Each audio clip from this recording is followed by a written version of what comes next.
In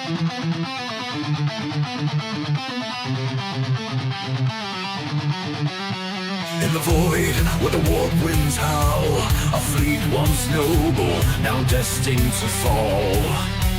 Great wardens stir, betrayal takes shape, Typhon's whispers, sealing their fate.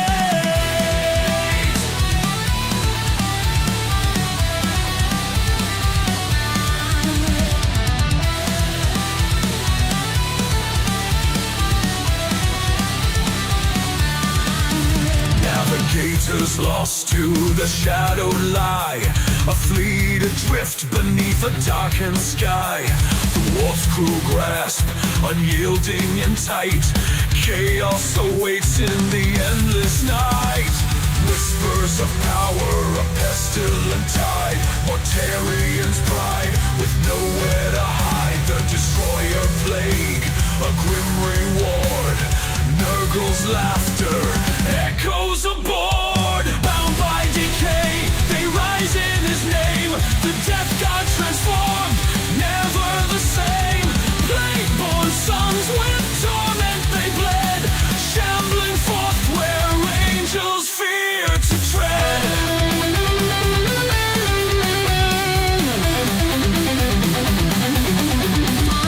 Mortarian stands, his sons by his side. Through agony storm, their oaths collide. Grandfather's hand, the pact is sealed. The legion reborn, their fate revealed. Rise in the armor, rot in the soul.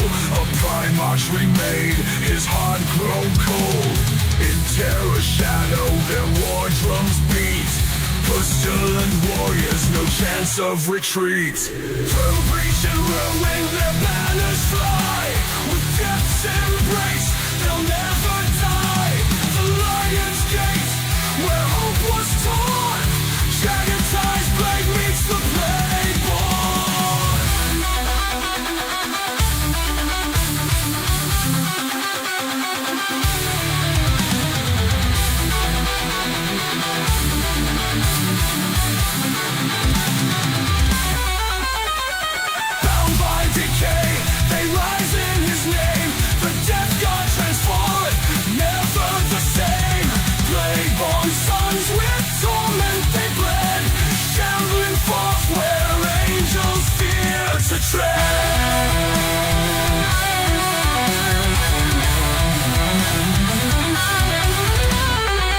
Typhus herald, chaos born, Mortarian's wrath, the plague sworn. In the warp, their legacy thrives, eternal servants where corruption lies. Mortarians fall, Typhus ascends, the death god song, it never ends.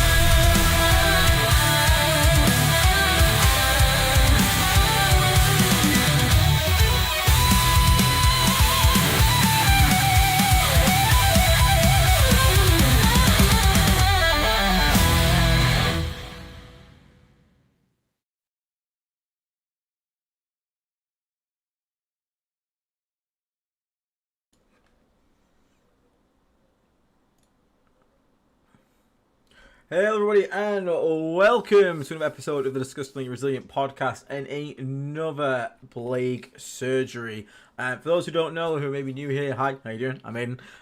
This is the stream where we look at some of our YouTube members' lists of the Blight Lord tier and above. And we basically go through, we give them feedback, we talk about it, and basically make some suggestions. We never try to just rip someone's list entirely apart. We sort of try to offer suggestions to change, maybe certain things that we think could be better elsewhere, but again, nothing too crazy. But yeah, it's just a cool way for us to sort of give back to the community. I'm just going to quickly short the screen out because it's showing a little far to the left at the moment, and we don't want that. But hopefully everyone is doing okay. Obviously, if you're in the UK, I hope you have survived the heat wave that we have had. I know it sounds daft, but trust me, unless you're actually British, you won't understand what a British heat wave is like, and it is dreadful. So hopefully everyone has survived. Nice. I saw that bowl head as well. I saw that bowl ass hair. I literally saw it on the camera, was like, unfortunately, my natural hair state when it's not pushed back is a fucking bowl ass. So look, Fucking how awful that is. I hate it so much. So I have to, yeah, so you can call me Bowley if you want as another way to bullish. Yeah, I can't believe that Natalie ate my cookie either. How rude. But yeah, it's a cool different Blight Surges today because it's not different, obviously. Blight Surges. But the interesting thing of today is the fact that obviously midweek, I think it was this week. There is a new monster on the scene, I guess.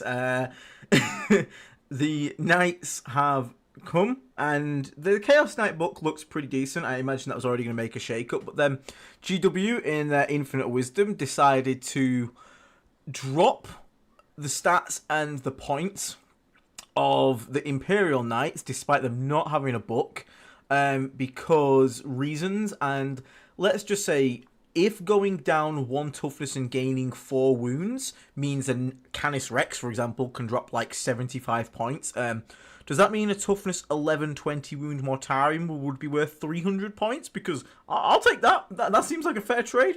Yeah, it's a bit stupid, and I don't think it's been very well thought through, because the Knights from Imperial Knights compared to Chaos Knights are not the same thing, and I think we're going to see a lot of Knights. We've already had one of our members in our Discord talk about an event they're going to next weekend, or lists have just come visible, and they have a 30% player-based turnout of Knights. So for anyone that's maybe new to the game, when Knights are strong, Knights are goddamn everywhere because everyone can get a Knight army. It's not hard to go out and buy 5 Knights or just print 5 Knights, whatever it is people do these days. And there you go, you've got a 2,000 point army, you paint up 5 models, you spray most of them silver, jobs are good in. So when Knights are good, there's going to be a lot of Knights everywhere, and that means that we need to change our list to deal with Knights, pretty much. I agree, Epsilon. I think the Knights are an interesting topic in its own. We won't get into it too much, because I don't want to take up your guys. This stream's for you guys and your lists, but even Reese Daverill, who is the best, the rank 1 Knight player at the moment, played on my team for the teams that we did recently. Absolute lovely guy as well. Has a Kermit the Frog themed army, which is awesome. He basically even agrees that Knights should never be in a position where they're really good, because the problem is the damage they cause to the game and the meta. It makes everyone have to skew lists, makes just awkward. If you don't prepare to deal with Knights, you get ran over by them, and because they're everywhere, it feels really bad. So you have to skew into Knights, and it's just not a fun experience. Like, it's an army of skew naturally.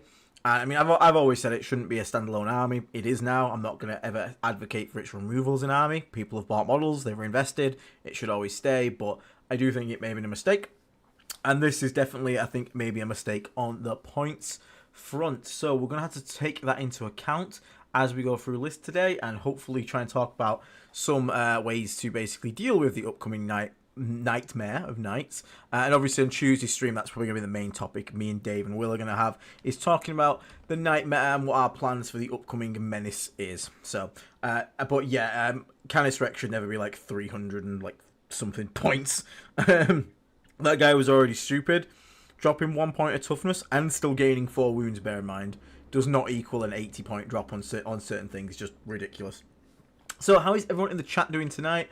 Lad, why are you stealing the haircut from my Black Templars? Yeah, no, not wrong there, Oliver. Not wrong. He's a growing boy. He needs all the nutrients he can get. yeah, that's fair. That is fair. So, we're going to be starting off tonight with Mr. Fens here, or Mrs. Fens, I don't know. Looks like a Mr. maybe. But Mr. Fez, not even Fens, Fez. So, hello and greetings from my creation. Freshly spawned from Nurgle's garden, my first go at a list. Okay, so first to go at Death Guard.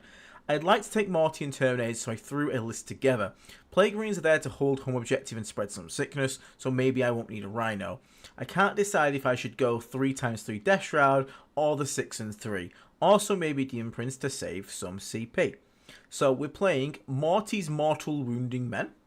Nice. We're playing Deathlord's... Okay, cool, excellent. Starting off a bit fresh as well. Starting with Deathlord's Chosen. Now, also, before we get into this, if you are watching this and you would like to have your list reviewed, consider becoming a member at the Blight Lord tier. Blight Lords get access to the Blight Surgery. We do have one for the low membership tiers, but we can only look at them basically once we've cleared out the Blight Lord backstock, which is kind of hard because there's a lot of Blight Lords. So if you want to get your list guaranteed seen out, do consider going to that Blight Lord tier. And again, just help. The support helps the channel massively. But if you're not interested in getting a list reviewed and just want to get into the Discord for the server, consider becoming a Plague Marine. It's £2.99. Once you're in, that's it. You never get kicked, even if you cancel your subscription. You'll never be kicked from the server. But yeah, it just helps, again, support. And if you can't do that, hit the little like button. At least that helps out massively. So, we are rocking Deathlord's Chosen. We have a Lord of Contagion with the Warp Rot Talisman. This is the once per game uppy downy. Again, I wish Dave was here for this. Dave loves Deathlord's Chosen. The moment David chat your head off about it. So that's a great enhancement though. Yeah, pretty much auto include. If you play Deathlord's Chosen, that enhancement should be in your list because that is the one thing that stands out from Deathlord's Chosen as the thing that they can do that no one else can. Then we've got a Lord of Realms with the Helmet of the Fly King. This is the 18-inch lone operative. Have a sort of relationship with this one. 18-inch lone up is just nowhere near as good as 12-inch lone up. So if we ever get to a point where, you know, we're 20 points to get another unit, I'm going to cut that straight away more than likely. Now we have Mortarion. Now Mortarion in this list is pretty good because Mortarion pulses AoE mortal wounds. AoE meaning area of effect, so like aura of mortal wounds. Therefore, on top of the Deathlord's Chosen detachment ability, which has a chance to deal mortal wounds to anything afflicted, you're going to be able to put out a lot of pulsing mortal wounds around your eye, which is really cool. We've got a Tallyman to sit on home and hold some objectives while scoring some CP. We've also got Typhus dropping out some actual D6 mortal wounds again, so we're going into this mortal wound heavy theme, which is really good. We like that. Then we've got a squad of Plague Marines. So you before said that the Plague Marines here are to hold home or maybe to put some shots out. I don't want you to be using the Plague Marines to hold home. You don't really need it, in all honesty. Plague Marines to hold home, you're mostly just chucking your Tallyman on it. And if your opponent has anything like Deep Strikers or anything like that, we can basically use the like a unit of Poxwalkers, which is going to be cheaper. It's going to save you 35 points, which you can then go elsewhere. You don't really need to use a unit of Plague Marines to hold home. I'd only recommend it if you're in a meta where there's tons of indirect, like Havoc launchers. So this is the cool thing about the new Chaos Knights book is War Dogs aren't as good. So Havoc launcher spam from them is going to be less of an issue, so your Poxwalkers holding home are more than likely going to be safe. It's more at the big knights now, so you can just get away with that quite nicely. Now we have Blight Lord Terminators. We have 5 of these guys, so a bit of shooty bang bang. We've got the spear, we've got the autocannon, cool. We've got some combi bolters and the Blight Launcher, so we should have... You are just missing a bolter there, sort of like another bolter. Yeah, the flail I don't really find to be worth it very much. I prefer this squad as a shooting squad, so okay, 5 Blight Lords. Unit of Chaos Spawn, great mission play, great spreading early affliction. Scout is good. Bounces back mortal wounds, he's just boof, you know. Mortal wounds in this attachment, you're doing even more. Like, Chaos Spawn are just really good. They're annoying to deal with. They have an annoying stat line for an opponent to overcommit or undercommit to killing them. And even if they like bounce back and kill a single sanguinary guard with the mortal wounds, like they've basically got half the points back already from that, which is pretty funny. Then we've got one squad of 3 Death Shroud Terminators, one squad of 6 Death Shroud Terminators, a single fetid bloat drone with the Plague Spitters, another fetid bloat drone with the heavy blight launchers, and 2 Mythetic Blight Haulers and a unit of Poxwalkers. Okay, so Dave at the moment is playing this exact same list. Now I believe Dave has got another unit of Death Shroud in here, doesn't have stuff like the Blight Lord Terminators, for example. The Plague Marines definitely don't really sit here for me. I'd be looking to swap them out straight away. You could even do that for another unit of Poxwalkers, because that's going to give you an extra 35 points. I just don't think you really need it. Now, the double haulers actually don't mind. These are great for cracking things like transports, be able to push up aggressively, and you don't really care if you die because of the 90 points. Same with the Plague Spitter drone, nothing wrong with that. One heavy blight launcher bloat drone is a decent shooting platform, but I think in this detachment you want to be more aggressive, more in your opponent's face. So if you were to drop this and you've got your 35 points from your Plague Marines here, you're already at 1990, so you've already got 10 points spare. That would then give you another squad of 3 Death Shroud Terminators, which in this detachment is just going to get you a lot more value, because then you can put, you can go Typhus, you can go LOC with a big squad, you can go Typhus with one of the smaller squads, and then have a bare bones one. being aggressive with your terminates, being able to drop in on top of your opponent is very important. I mean, you need units to get the affliction up early, but that's why we've got the chaos spawn. I also like the normal bloat drone for this reason as well, because it wants to be aggressive anyway, and the haulers can push up there. Having another unit of poxwalkers means that this one that you've got at the bottom can still be aggressive in sort of how it positions and how it plays forward, so I do like that there. The Blightlord Terminator is honestly the kind of the odd one here, because the Blightlords, they are not... They're not the hardest hitting thing in the world. They're okay for holding a point, which is fine. But I don't know if I am willing to give them, like, Helm of the Flagging. Are they worth 110 points of support? If I was going to run Blightlords in DLC, I'd consider a 10-man. And then I would take the enhancement that gives the Lord of Virulence the +1 movement. And I think it's real. Is it real advanced strategy? Is it +1 advanced? Where's my phone? Where's my phone? Let me just check the name of the stratagem. I know I should just look at my book really. That would probably be quicker to pull up. Because then you have this. You have a unit that can use the stratagem to give you a squad assault constantly, and then you have a kind of mobile 6-inch moving with D6 every turn. Squad of Blightlords that can keep shooting and keep putting ranged out. Now. Bob LaPonge, our friends over in Death Lord. Okay, you're not going to let me have that. Or is it the Death Lord's Chosen? Have I really got to type in the death? The death? No. Oh, okay, we just don't want to let me see that. Okie dokie, that's fine. We're not going to... Detachment. Death Lord, sure, okay. Oh, Death Lord is 2. Okay, sure thing. To it. So the enhancement I think is better is the Vile Vigor. There you go, yeah. Add 1 to the movement characteristic and you can reroll advanced rolls. So it makes them fairly reliably fast. You're going to get up to a 6-inch move and you can reroll the advance to keep them moving. Then you have the stratagem that gives you, it's called Mortarian's Teachings, to give them assault. So you can keep that squad moving, keep them shooting. Again, the French have been using this and one of their guys went 4-1 recently at a Super Major. So that is going to be able to basically... using that exact same unit. So that just keeps that unit mobile, keeps them shooting. So if you really want to make Blightlords work, I suggest probably rocking something like that and being aggressive with it. This is a list that wants to pressure the opponent. Because you want to get into lines. You want to be in there, spreading out the mortal wounds, getting all the opponents tied up in contagion, trying to chew through these Terminators. Sitting at 18 away with a Lord of Virulence doesn't really do much. And the Lord of Virulence isn't really going to be marking much with its rerolls to hit. Because we've got down here... we've got the Fetid Bloat Drone with HBL. Like, if you had 3 of them, that would be great for him to give them 4 rolls to hit. But unfortunately, because you've only got the 1, he's just not going to get enough synergy there. So I would much rather see him in a large squad of Blightlord Terminators. So if you drop that Bolt Drone right there straight away, and you drop the Plague Marines, there's your extra, bam, there you go. There's your 10-man Blightlord straight away. So you have a big 10-man Blightlord, you've got a 3-man Death Shroud and a 6-man Death Shroud, and you could even split up that 6-man into 2 3-mans, which saves you 20 more points. And you can sort of get away with that there then. You've still got some haulers, you can still get Plague Spitters, you've got a Poxwalkers, you've got a Tallyman that can hold home if you're against an army that doesn't have super uppy downy. So I don't think you want the Demon Prince, I'll be honest with you. I don't think you need the Demon Prince. Every stratagem in Death Lord's Chosen is 1 command point, which is nice. You don't have to worry about having 2, so I don't think you need that. So for me personally, I would try and get a larger squad of Blightlord Terminators, swap that enhancement out for the Vile Vigor. Thank you to Dylan, who typed that in the chat for us. Thank you so much for the name of it. And then you're going to have a really nice... That unit can even start on the board, and it's just a nice push up the middle with Mortarion. Because remember, they can shoot, they can move, advance, shoot, and then if someone shoots them, Mortarion can give them shoot back, or then they can reactive move further into the opponent's lines. All sorts of good stuff like that. And then you've still got the Chaos Spawn there.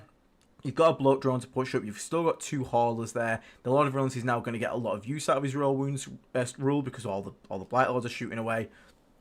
I think I like that quite a bit more. I probably would. I don't know if you want to swap them into 2 3-mans.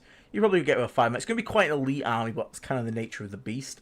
But I'd probably, if you're going to go with a 10-man Blightlord brick, I would go 3 3-mans of Death Shroud. I'd go 1 with Typhus, 1 with a Lord of Contagion, and 1 that just rocks solo, basically just teleports in, and that kind of wants to go and bully the weaker units. Just drop in 6, go kill some scouts, stand around there, go threaten something. It's still a lot of threat to deal with, and just to be annoying with. That's about all I'm going to really recommend here, though. It's honestly, you're not that far off. I don't think you need the Plague Marines. Drop them, drop that Bloat Drone, the 1 HBL you've got, 'cause he's not going to do enough on his own. Get a nice big brick of 10 Blightlords in there, split those Death Shroud out into 3-mans, and just see how it goes from there. See how it goes. I think But part of that, it's going to be a really good list, because again, remember, you can uppy downy these Death Shrouds thing, come in, teleport in 6, charge, kill something. Even if they're now mispositioned, it's fine, because you have Warp Rock Talisman, you pick them back up and rinse and repeat the next turn. So, yeah, really, it's a solid list, though. And again, you've got still lots of Mortal Wounds in here. So, you're still be doing a lot of Mortal Wounds and getting up into your opponent's grill and being aggressive. And obviously, you've got Mortarion. Just remember, the solid rule for Death Lords Chosen is once you commit it all. Like, send everything. So, nobody can deal with 10 Blight Lords, Mortarion, and 9 Death Shroud with character support at the same time, as well as having stuff tied up by like this Plague Spitter and these Haulers just shooting away at things. You could even swap the Haulers out if you're not having... If you're against a lot of vehicles, keep the Haulers, but if you're still have infantry, you can turn another Hauler into like another Plague Spitter drone, just have them just go be annoying, charging stuff, falling back, shooting and charging. But yeah, honestly, Fez, that's a great effort. That's honestly a great first list you got there. Like I said, just don't have 95 points plus a Tallyman holding home. You don't need 135 points holding home. Just get a squad of Poxwalkers. They'll do it for you. They'll honestly... Or just, again, if you're against an enemy that doesn't have much teleporting, there's no deep strike, they play very honestly, the Tallyman can do it solo as well. Don't forget about that. But yeah, cool list. Quickly, questions in the chat. Aiden, what's the best way to use Corner Poke? Do you mean the Cornocophagus, the Champions of Contagion enhancement? Is that what you mean? What's the best attachment for 10 Blight Lords? Honestly, it probably is this one. Death Lords Chosen, just keeping them nice and mobile. Also, Flyblown Host can kind of make use out of them pretty good. Champions of Contagion as well. Just being able to... I mean, honestly, Blight Lords aren't... Okay, so... Very quickly, I'll just say thank you to Robert Pierce, being a member for 17 months. Super, really appreciate that, mate. That's massive amount of support. And he's going to he's going to the Brewhammer GT next weekend. Best of luck at the Brewhammer GT, Mr. Robert. Hope you do well. But coming back to you there, Mr. Jess, Blight Lords aren't bad. The problem is, right now, Blight Lords feel costed fairly in a book where most things are undercosted. So, by that logic, why run Blight Lords when you can just run the better thing for cheaper? It's not even better, it's just the cheaper thing that does the same thing. I think once we see some points changes, Blight Lords shouldn't go anywhere, and then you'll start seeing Blight Lords make a bit more of an appearance.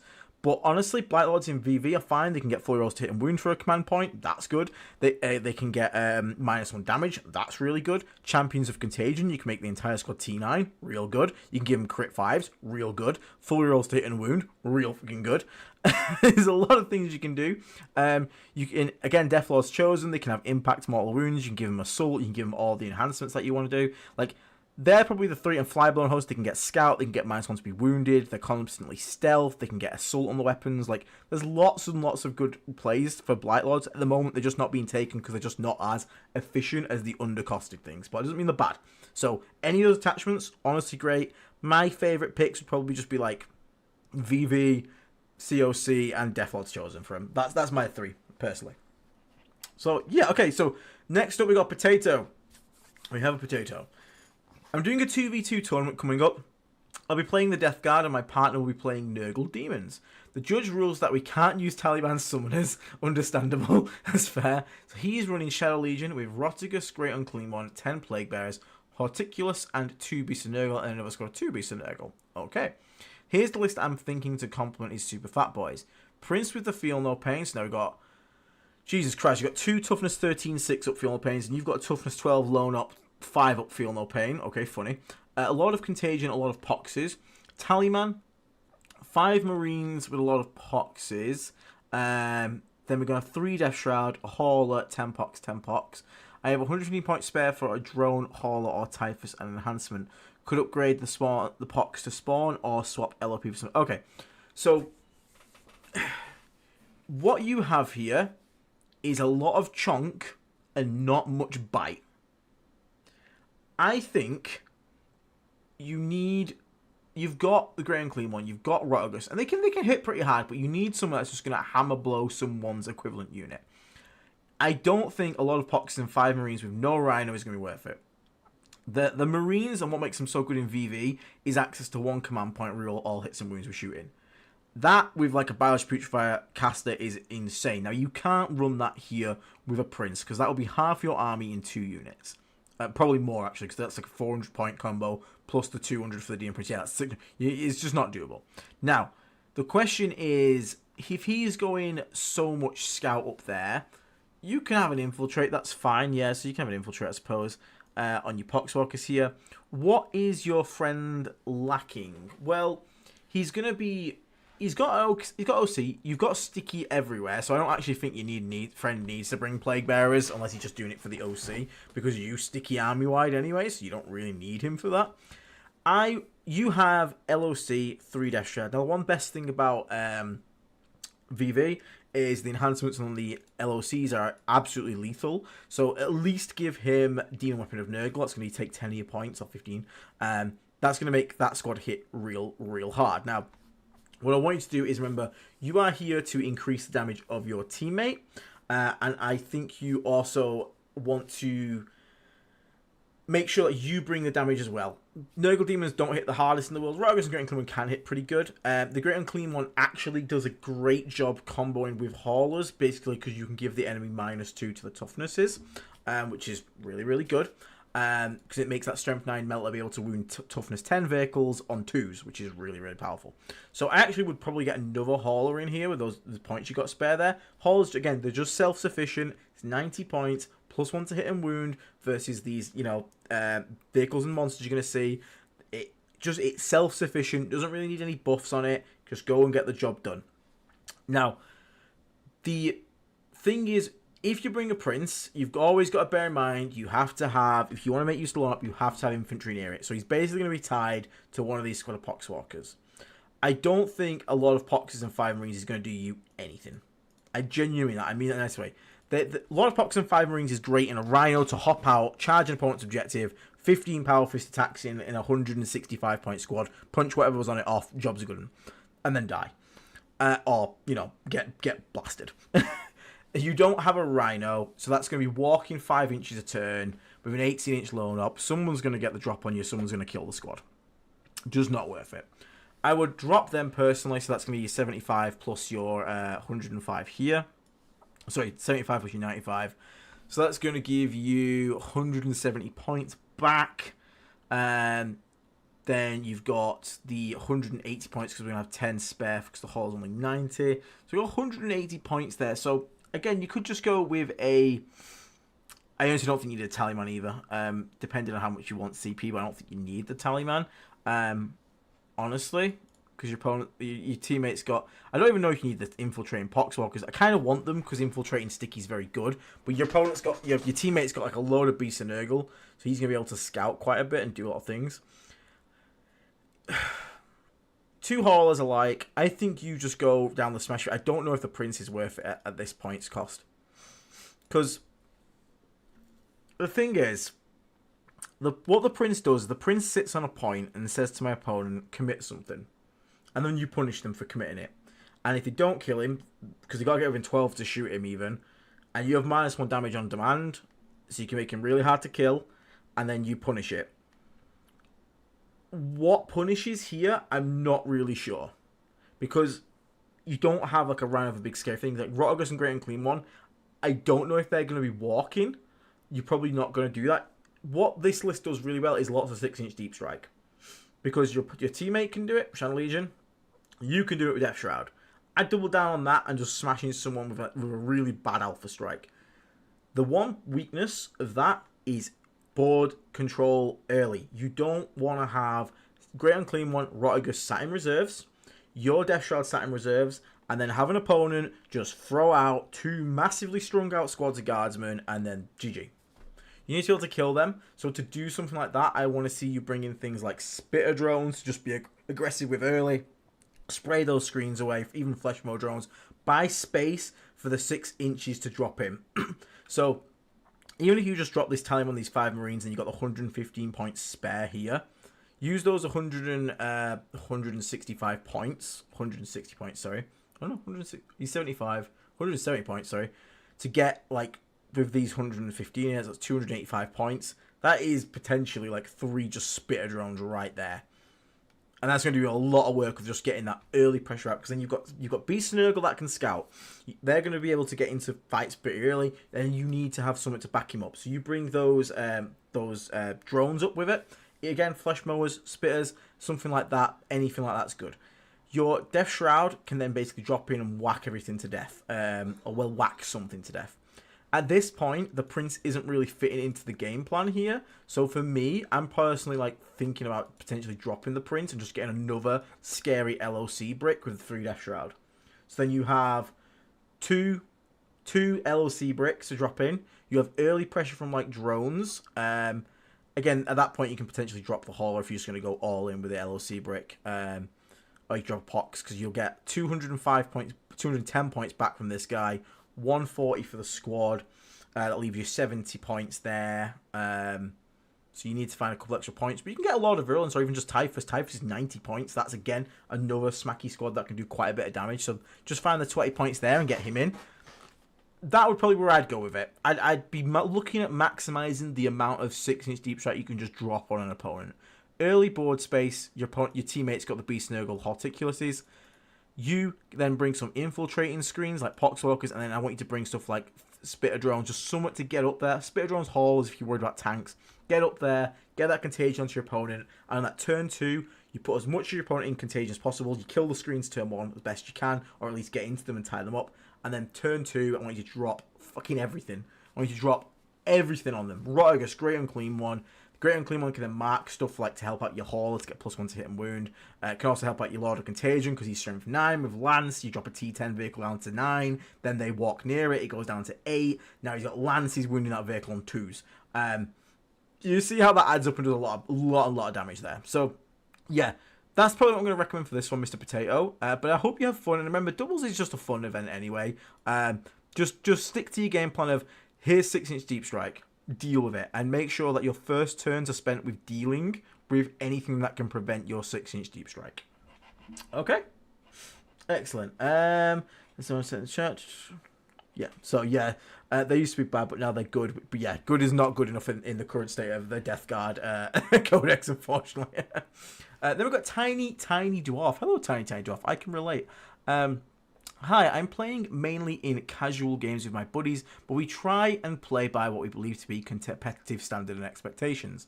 The context for this list is that one buddy I play against most of the time plays Necrons. Do you believe this will be effective against Crons? I hate Necrons so damn much. Don't get me started, mate. How come the Catan Shadow Voyager is only 300 points and it doesn't even bracket? Does it not? Does that thing not bracket? Hold up a second. We're going into investigation mode, boys. Shard of the Void Dragon. Definitely legitimate website we're using right now. We're checking our app on the PC. What the hell? Why doesn't it bracket? That's very weird. That is very weird. Huh. You learn something new every day. Okay, cool. You learn something new every day. Okay. So, you have, again, so you are then rocking, what are you going to be rocking? You're rocking, okay, this is a full 2K. It's full 2K. Okay. So we've got Champions of Contagion. Nice.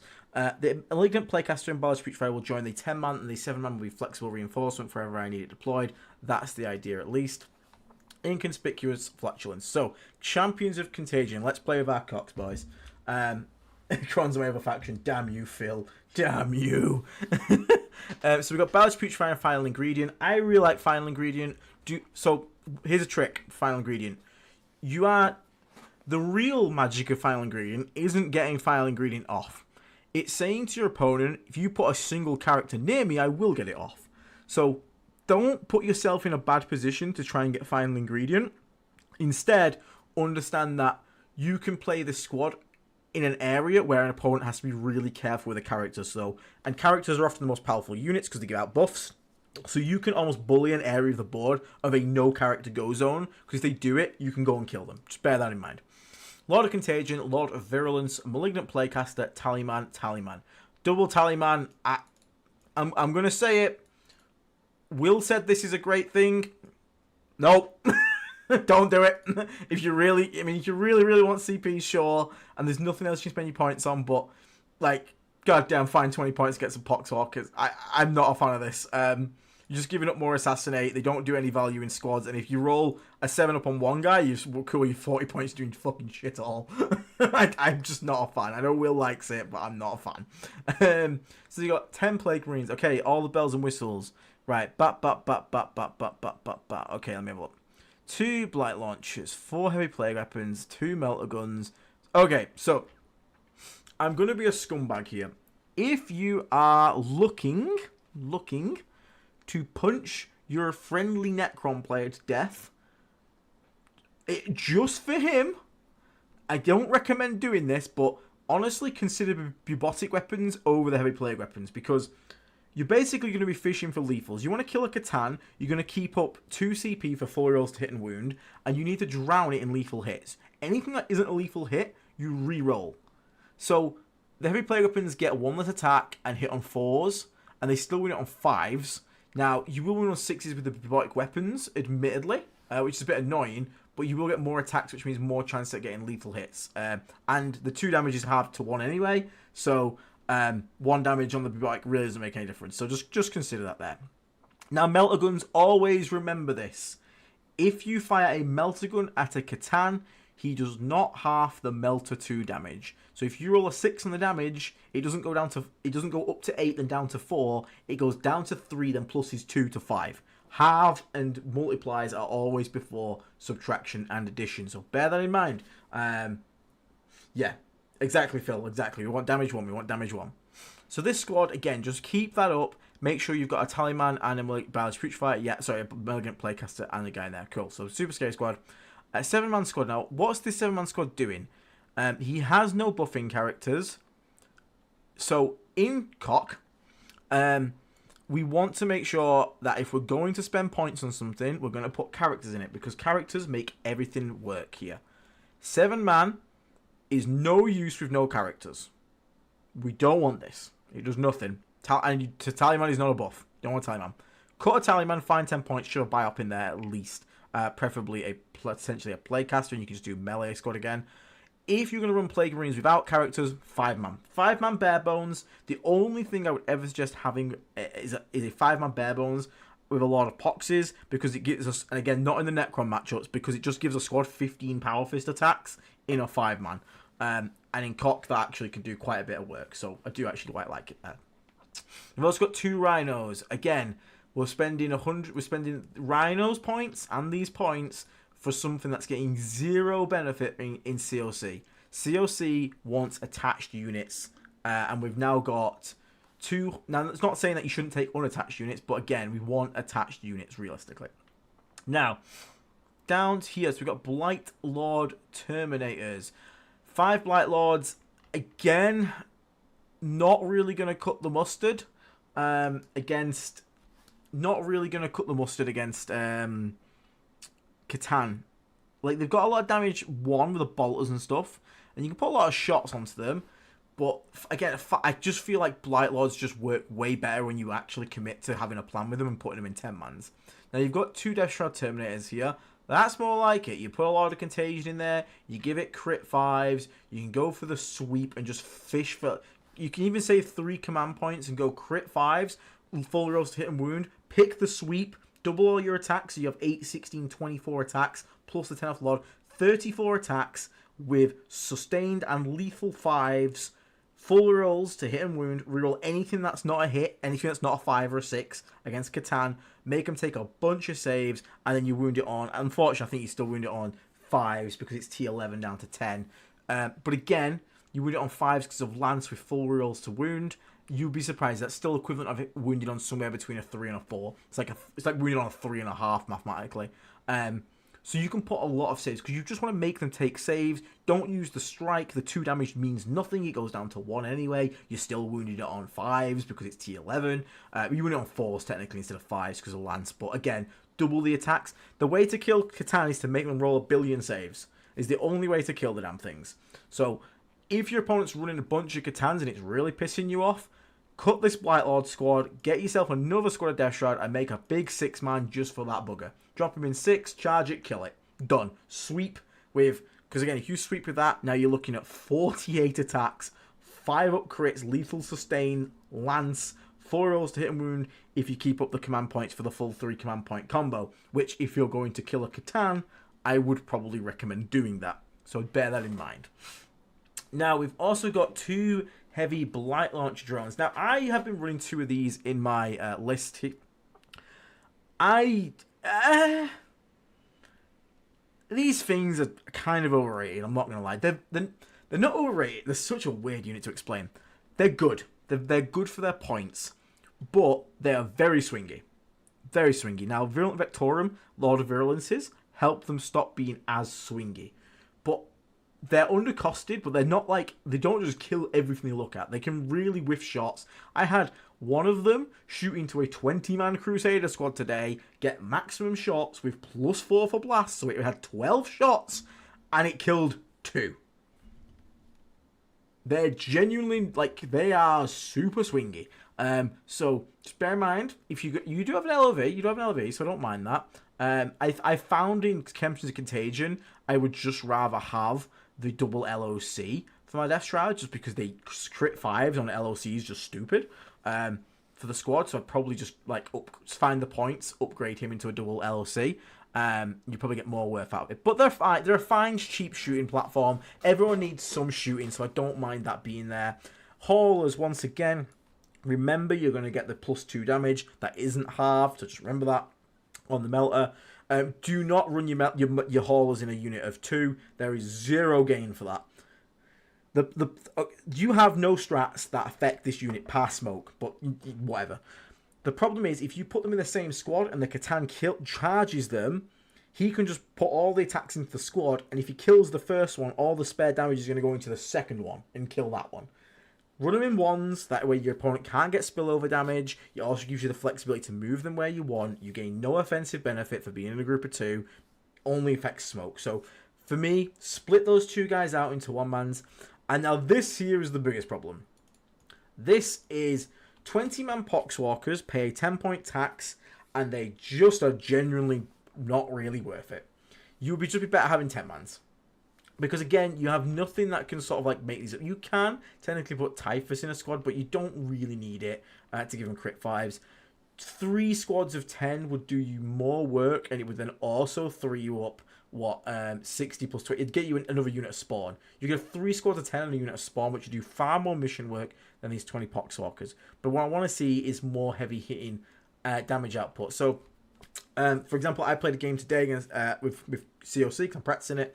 I run 2 LOC Death Shroud bricks. I run the big 10-man Scary brick, and those do a lot of damage. That's like a really cool solid damage. Then I have 2 haulers, 2 faded blood drones with launchers, same as you've got here. That's real close. I have 3 units of Poxwalkers, again, sort of suggesting that there. The Blight Lords, I'd either double down and try and get another 10-man in here, so you have 2 10-mans of Scary Rhino Deathness, or get a big 6-man Death Shroud and a 3-man Death Shroud.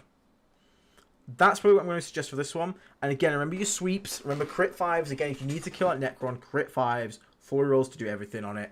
And just make sure when you commit to kill a Catan, commit to kill it. Like, kill that damn thing. And just make sure you get the value. Find a way to either get a character into the 7-man squad if you want to keep it. Because again, you have in this army, what? 3 squads that are getting character benefits? Yeah. No, we need more than that. You're playing. If you're gonna do that, go VV. If you're playing cock, sorry, the cock things. Then make sure you've got your characters in your expensive squads. Every single Death Shroud squad needs a character. If it's over a 5-man Plague Marine squad, it needs at least a character, because the crit 5 stratagem is just so worth it. Like even in the 7-man here, just get them a Plague Caster, because now in melee they're lethal, sustained crit 5s. So that's gonna be my main suggestion here. More character. Drop a Tallyman, please. Don't do double Tallyman. COC is already expensive when it comes to characters. Split up these Poxwalkers into just 10-mans, because again, 10-mans make bad trades for your opponent as well. And you can use the spare points to either get yourself like a Death Shroud upgrade. Probably drop the Blight Lords as well. Probably just not doing much for you here. Yeah, just consider the things I've said there, and hopefully that'll help you sort of make some changes to your list. But don't run the 7-man as this flexible reinforcement where you need it deployed. If you're going to invest in a 7-man, have a plan for it. Put a character in there. Make sure it's going to go deal some damage. I don't mind a Playcaster in a 7-man. It's like a budget 10-man version, but because you've got the on-demand crit 5s, it's like you can just on-demand add a Biology Putrefy to the squad in melee. So I like that. So yeah, just really remember what Cock wants, and that is characters in your units, but only if it's worth investing in it. Okay. But yeah, thank you very much, Tiny Dwarf. I hope those words help you there, mate. So Next up, we got Mr. It's Epsilon. Oh no, it is Epsilon, yeah. Okay, Epsilon's flexing. Okay, alright, flexing Epsilon. No worries. Modgruder, hello from Germany. Love your channel. Hey, thank you very much, mate. How is Germany at the moment? The UK is horrendously sticky and warm. It's better today than yesterday, but how are things over in Germany, mate? Hope you're having a good time. And we've also got Austin E. Hey, how you doing, mate? How you doing, Austin? Good to see you, man. So, Epsilon. Great and clean ones, just wanna have fun. Brilliant, love it. Love it. So we got a great unclean one, a great unclean one, a great unclean one. Triple great unclean one. That's a power move. That is a power. That's a Guos just wanna have fun. I'm still painting mine. It's my first one. I've still got to paint like another Rotagus. I should have just dry brushed him, but I wanted to like layer all these flabs folds. That was a mistake. So then we got a Lord of Virulence with Beckoning Blight. Oh my god, and a Rotagus. Jesus Christ. So 4 fat men. 4 absolute chonkers. And then, oh god, you've just given them guns, haven't you?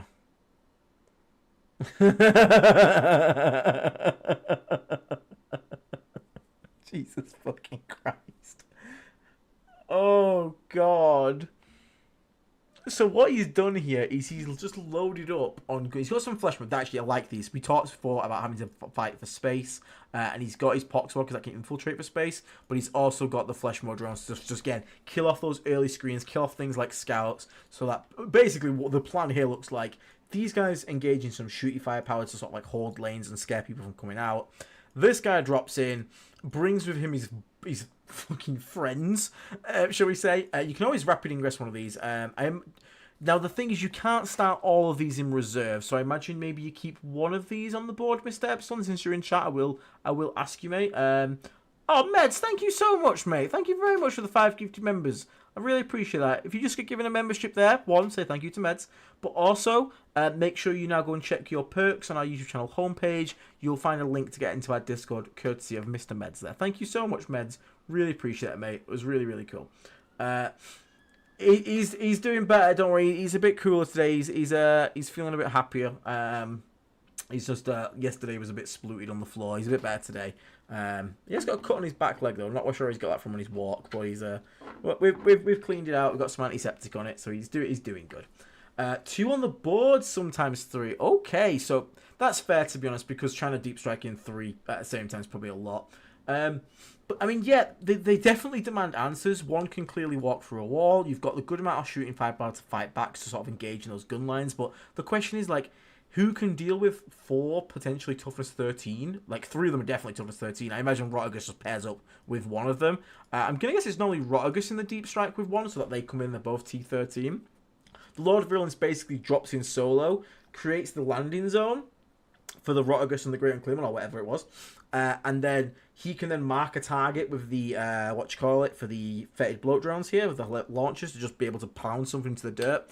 And the thing is, when you've got this much pressure in someone's face, you're going to basically be able to have these little Lord of Virulence get away with war crimes, because these are the immediate threat that he's dealing with, not him. And you bear in mind, you back this up with flesh mode drones, all this comes out at once. It's a massive toughness scoop. There is nothing in this list. I'm not going to count the Lord because he's a Lord. Nothing in this list is under T9. Pile of Poxwalkers, which are just there to hold home and do a bit of mission. That's fucking awesome, Epsilon, though. I'm super happy that this went 4-1. I love Taliban and Nurgle. Let's have a quick read of it. Drop into T-Sun's vehicle attachment. Ooh, that's annoying. Movement was not a problem, nor was scoring anything, but killing things from range was. I'm aware that Big Knight is more points efficient than 2 Preds, but I just can't squeeze the extra points. And it's going to a bit too tall. And what do you reckon on feedback? Quad Griot Stipple. It was just fun. Haulers were usually there, but kind of do anything special. Yeah, and haulers. The good thing about haulers is that you don't expect them to do anything, but because they're self-sufficient, they don't need the support. Now, did you have haulers in at the 4-1 event, or is this the 4-1 event list? Is this the 4-1 event list potentially? I think it is. You said I don't know. Is this the 4-1, Mr. Epsilon? I do like it though. I won't lie. I don't really know if there's too much change. You are right. Destructors technically would potentially be better as You could go full aggro and like change the destructors to like carnivores. Just be like, hey, here's aggression. How you doing? The main problem there is, like you said, you're losing at the range game though. This is the altered list. Okay, I like the Preds because the Preds do help out the bloat drones with heavy blight launch because you can get into AP4 shooting. I think if you're going to go with the shooting firepower, you might even want the last cannons on just to sort of scare people. I'm not saying it's better, but people might just get a bit more scared of the range of the firepower that you have available. But like I've ran Preds. Preds are just solid. They're just solid. They don't light the world on fire. They don't make you go, oh my god. But if you have something to capitalize on the buff, they become really, really good. So as long as you're like being aggressive with these things, like if you're gonna bring the buff for the destructors. If you're going to bring destructors, I'd honestly think, mate, I'd probably swap these to spitters, because then if they hit something, you can get the spitters to AP3. And then that becomes like really scary, whereas the buff does not last until the combat phase, so it does nothing for the flesh mode. So if you bring the double destructor, and you're looking to help out the rest of your gunline list down here, I'd probably swap to spitters, and that's probably the only change I'd make there. But I do like the dual predator destructor, because it sets up nicely these things to be able to just hit a little harder. You could technically also go like a Defiler, but again, giant base. The ignores cover is pretty good because it helps against everything, not just infantry, and it's also quite scary. It's T11 as well, but again, it's a Defiler. A lot of people don't even own a Defiler, and again, it is more points. It's 20. You'd have to find to upgrade them both to Defilers. You have to find 40 points, which isn't impossible to do. Like, it's just obviously not the easiest, but it's not impossible. With all the GOU's flamers, didn't really want them to be random and rival flamers as well. That's a fair point, Epsilon. It's just, like I said, it's just more if you're looking to maximize the rule out of them. But if you just want to have them there as like firing platforms, they can always tag team each other. There's nothing wrong with that. You could potentially bring Defilers then, because like then you get the ignores cover on like these things here, or even one Defiler and a Predator would make me happier, because then it's going to be AP2 at range versus vehicles and stuff, ignoring cover, because obviously -1 save contagion. So that's something you could potentially look at, but to do that, you'd basically have to swap Poxwalkers to a Tallyman, and I don't know how comfortable you'd feel with that. But you do have a lot of shooting platforms, so screening out home isn't going to be impossible. It just kind of limits where your things can go to, and if you are against a lot of like deep strikey stuff, you still have a unit to put on home. So that's a possibility, but it also helps you play into that high toughness skew with them being T11. Also gives you a bit of melee punch as well. They can move up and shoot around, but you might have car park issues as well, because they're them bases plus the Geo bases. Just bear that in mind. But I like this better. I think the Predator Destructors will probably do better for that ranged firepower than the Haulers will do. So yeah, I think go with this, man. I don't actually want to change it. I'll be honest with you. I don't want to change it. The only thing to consider is potentially going for, like I said, a Defiler potentially. But again, you would have to swap a Poxwalker to a Tallyman, which makes me play. Okay, right. Okay, you play WTC. Yes, that makes a lot more sense. Yeah, then. If you're playing WTC, yeah, probably go with what you got here then. I don't want to make you play that many massive bases. Destructors are just a solid tank. You just come on from where you need to do and get things done. You could also technically, no, you want the guns. Like I say, you could drop a Destructor for a Death Shroud squad, but that's not the problem. The problem is the shooting firepower. Yeah, that's a nice shooting fire base. I'd be happy with that. Triple heavy blight launch drone, 2 Predator Destructors. I'd be more than happy with that as a shooting fire base. So yeah, give that a whirl, mate. Give that one a whirl. Let us know how you get on with it, mate. I actually quite like it. I think you'll be sorry with that one. Just again, remember the bloody knights. Just remember the knights. So again, no reason you might want some las cannons on here. I know they're a bit swingy, but again, nightmare. Just bear in mind that. So then we've got 50k DPM. Also, thank you very much for Lazy Chicken for the gifted membership. Appreciate it. Thank you so much, and congrats to Romeo who got that one. Okay, so this one's called How Many Fight on Deaths? Death Lord's chosen. So we've got the Warp Rot Talisman. We've also got the Face of Death, which is the one that makes you take battle shock tests. Then we've got the Lord of Virulence, 90 points. Mortarium, Tallyman. Blightlord Terminators. So 2 squads of Blightlord Terminators. 1, 2, 3 Death Shrouds. 2 Haulers. 3 Poxwalkers. Try and get a motive for DLC. Does this list look alright? I'm a bit worried the lack of long-range firepower may allow opponents to be more aggressive and place units where they want to, with little I can do about it. I also have the fear of the Chaos Knight sticky with OC5 and objective. seriously thinking about some of the BLTs out for some PMs or something, but I wonder if DLC is the right attachment at that point. No, if you're gonna play DLC, go for the smacky wacky. But I'm gonna say the same thing I've said to everyone else here. If you're gonna play Blight Lords, commit to it. Like, slam them together, slam those bad boys together. Just get those big guns rolling. Use that assault stratagem. Keep them moving. Keep them firing. I just prefer to be able to do the more powerful unit of 10 and just maximize like the use out of them. If you're going to run for the MSU squads, I just feel like Death Shroud just do it better, which you've already got 2-3 squads of Death Shroud, so I don't think they need any more assistance there. I think if you're worried about Knights, if you're truly worried about Knights, I think you just combine a squad of Death Shroud and maybe into a bigger squad and just be able to go and punch it. You're not going to be... The stratagem is really annoying, but I want you to think of it this way. If a Chaos Knight has been on an objective and stickied it, that means they're there. They exist on the area. How the hell are you going to get 5 Plague Marines to sneak past that Knight onto that objective to unsticky it and not just instantly die next turn how it gets stickied again? It's not a concern or even worth having, really, unfortunately. They are incredibly frustrating. Mortarion is there with his OC, so Mortarion has the OC 6, and you kind of just want to kill the Knight. And then, again, you got Poxwalkers as well. Don't be afraid to use your Poxwalkers. They're 10 OC in that squad. They just walk onto a point. They're going to die. That's fine. Like, as long as you unsticky it. It's a very annoying thing to sort of deal with. I won't lie. But I wouldn't go to the extent of ruining what this list and this detachment does well just to deal with one potential stratagem from one detachment in one army. If it comes up, it comes up. That's sod's law. But we don't want to ruin your chances against 90% of the rest of the field to try and make up for the 1% chance you run into that specific list with that specific strategy, and it happens at a point where you don't have OC nearby that it actually becomes relevant. Do you get what I mean? I wouldn't worry about it too much in that regard. Now, Face of Death, however, I actually think this might become relevant in DLC, because against that same Knight list, one of the very annoying things they have is -1 damage. Now, being able to battle shock them before that goes off, you can potentially shut that down and kill that thing. So I actually quite like the inclusion of the Face of Death here.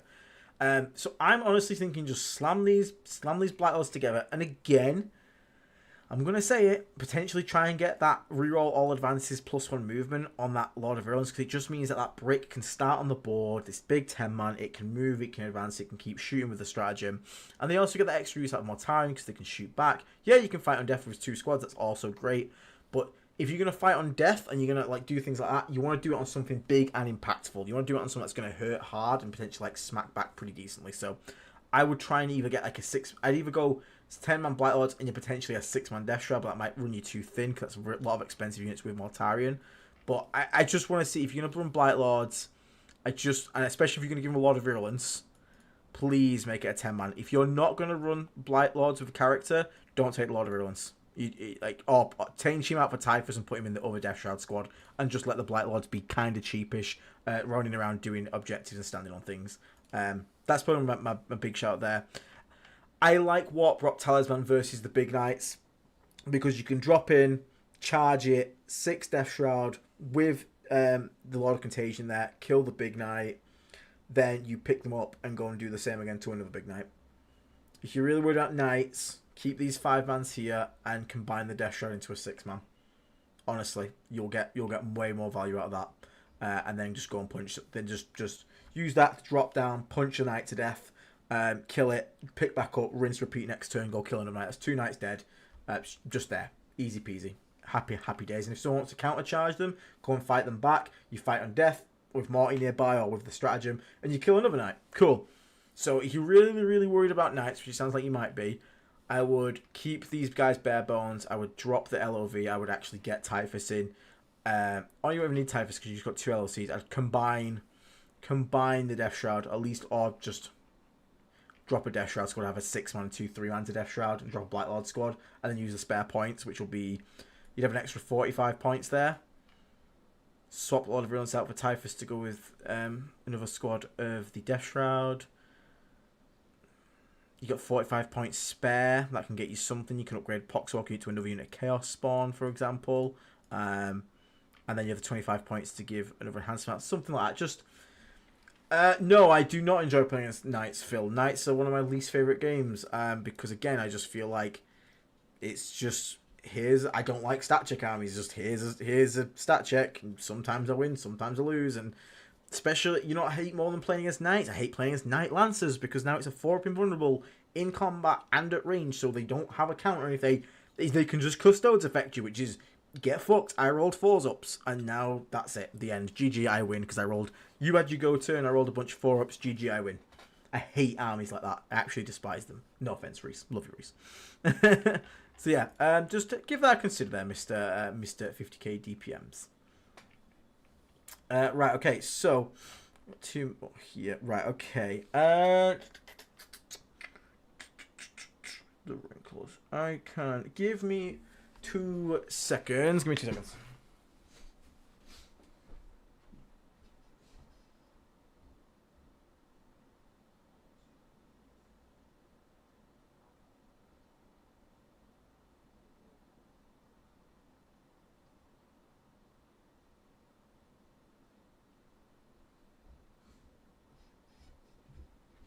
Okay. We're gonna extend for 30 minutes. We're gonna extend the stream, so that way we can cover the remaining blight surgery ones, and then we can also take a look at Dylan's, who has put in a super chat saying looking in for a GT soon anyway to do mine. So we'll have time for everyone tonight. So Noar Dog, the Rain Call is 1985. So we've got Death Guard, Mortarian's Hammer, Ballast Putrefire, and Mortarian. Okay, so we've got Morty in here. Now I've got 7 Plague Marines, single Rhino, Fetid Bloat Drum Heavy Blight Launcher, Fetid Bloat times 3 from Fetid Blight Horse, 3 Plague Burst Crawls with entropy cannons, and a unit of Pogswalkers. Okay, Pogswalkers. Okay, right. I'm looking to make a vehicle list using 3 Plague Scrolls and 3 Heavy Blight Launcher drones as the core.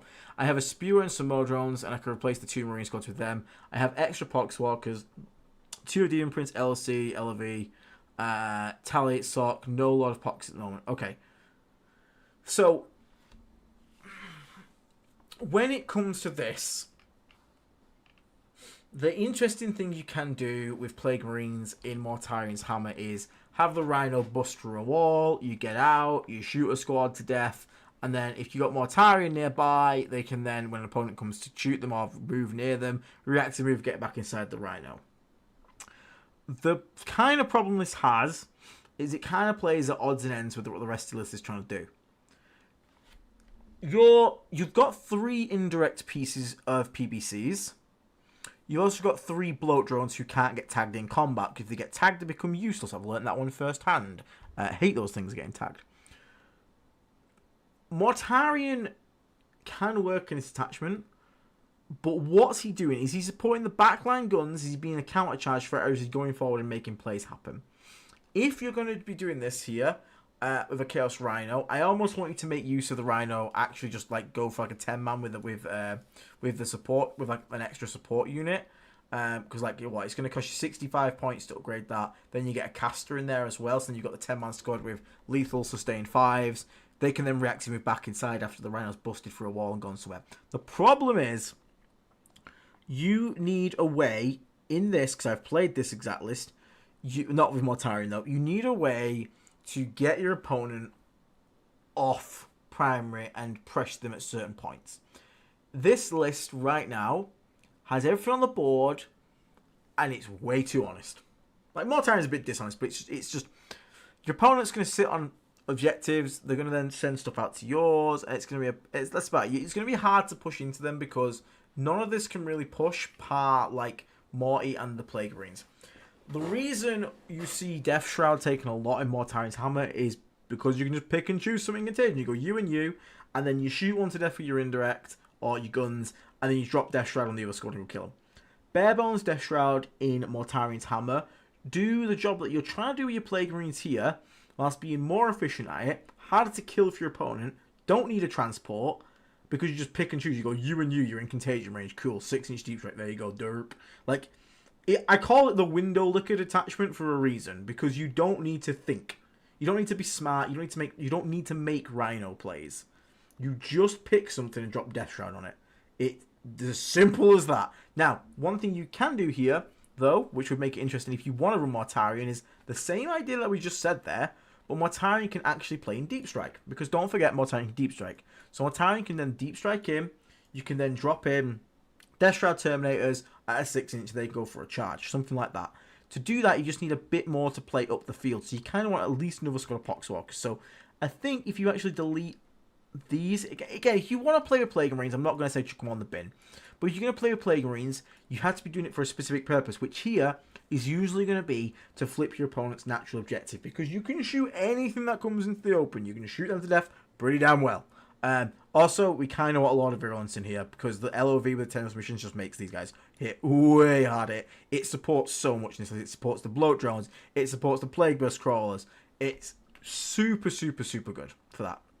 So for me, I'm thinking, okay, we get rid of one of these straight in. We get rid of these. We get Tendril Submissions in it straight away. If you want to still run a Rhino, that's fine, but you just do it with 2 5-man bare bones. Just 2 5-man bare bones, guys. That's it. That's all you need. And then Mortarion sits in reserves in Deep Strike, and he becomes his very own. I'm going to drop in, and just one elevate, just one with the Tendril Submissions. You don't even want that. He can just drop in with a Rapid Ingress or a Deep Strike and just start causing chaos on a certain flank. You can use the indirect to sort of like weaken a flank and then have more time to seal the nail in it. But at the same time, you're then using a Rhino to just launch 5 Marines at your opponent's primary a turn to go, you don't get to hold it, you don't get to hold it. If I was to be an honest man, I would just cut the Marines. Honestly, I'd cut these here, cut the Rhino as well, and then I'd just add in 2 squads of Death Shroud. Gives you 65 spare points. You cut him out there, the Bar's Putrefier. That gives you another 5 points, 70. That brings you up to then 40, 110. There's your lot of virulence. There's your lot of virulence, Tendril Submissions. So you have a lot of virulence, Tendril Submissions, Mortarion, 2 squads of Barebone Death Shroud that can just drop in and go kill things. All the guns, all the guns, all the guns, all the guns, all the guns, all the guns, all the guns, all the guns. At that point, I'd also potentially consider cutting a Hauler just to have a unit of Poxwalkers, just so you have an extra bit, because sometimes you need to make screens against rushdown armies. But again, if you are against rushdown armies in this one, you do have more time to sort of heroic exist. You can just start on the board in those attachments, but I would like to try and have another unit of screens, really, in that instance. The idea was to use the Rhino Marines to rush flank after the second Marines was to keep in the back line.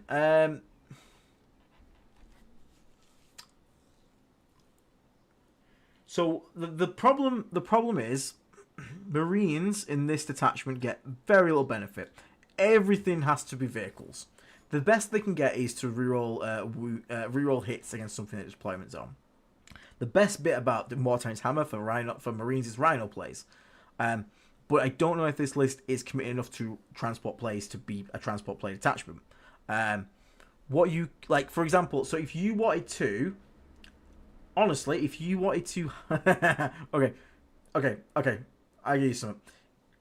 If you want to make a harassing go kill my opponent's flank that you've weakened, I'm going to recommend to you one of my favorite units of all time, which is the Plague Bus. Because 2 casters in that Rhino, which can now bust through walls, potentially have assault, that's a scary flamer bus at that point. So this thing can drive 12 through a wall, drop out Marines 3, and then shoot from inside with 2d6 plus 6 shots. You can even move potentially up to 8 and up to another 6 inches. So you can potentially move 18 with the assault stratagem. And that thing on a flank is fucking scary. And the cool thing is as well, if you wanted to, you could also use the points to get yourself because again, you're going to drop 138, it's 120 for the 2 casters. You could then also get the points to give one of them the Shriek more familiar, which means he can then Overwatch for free potentially. So he could actually join like the 5 or the 7 man you keep. You can put a Flamer in there as well, so then that squad can then hop out, shoot something to death. If anyone moves nearby, you can Overwatch it. Or if Mortarion is nearby, you can react to move back into the Rhino. I would prefer that over 2 7-man Marines. If you're going to do Marines attacking a natural and trying to like get a flank, just take 5-mans. If you want a Rhino that's going to be extremely scary and killy, take a Plague Bus. because that thing is genuinely scary, and it can even sit in reserves and play rapid ingress, which is pretty damn good for that. And Mortarion can either protect your line, sort of be like a linebacker. He can sort of like, react to someone trying to pressure you early, or he can go with the Plague Bus to be aggressive, like I said, after you've shot some things to death. Because if you put the annoying thing about the Plague Bus, this is what I like about it so much, is killing the Plague Bus doesn't take the damage out of it. You have to kill the Plague Bus and then kill the two little shits that get out of it.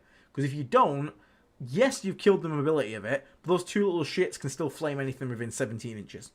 So you have to overcommit to you have to kill the hull and then kill the little bastards inside it, which is really funny. Whereas most vehicles, you just kill the Predator, for example. Predator's dead, all the guns are gone. You kill the Plague Bus, the stupid little dudes are now still outside the damn thing. And also a funny thing is, if you come across a strong vehicle on a flank or something that the Plague Bus might struggle with, you can drive the Plague Bus up. You can then hop out the two Plaguecasters outside of the Plague Bus, shoot the Rhino at the vehicle, and now the two Plaguecasters are going to get 4 rerolls to wound because they disembark that turn. So then you can even wound vehicles on 5s with 4 rerolls.